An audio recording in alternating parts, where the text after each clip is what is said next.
Hello, today I'm going to show you how to easily soften the skin in Photoshop.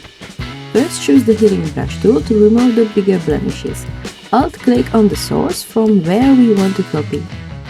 Here's rasterize the layer and paint over the dark spots. Okay, now duplicate the layer, adjustment, invert, merge the two layers, change the blending mode to vivid light,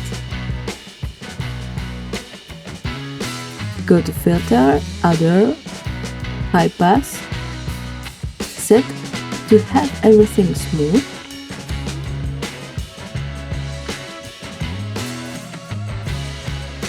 now go to filter, blur, Gaussian blur, set to the point that the skin texture starts to look okay.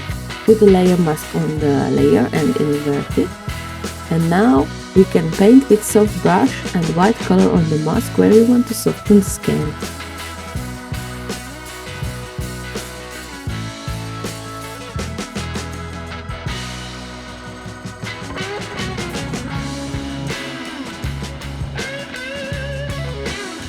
And here is the before and after.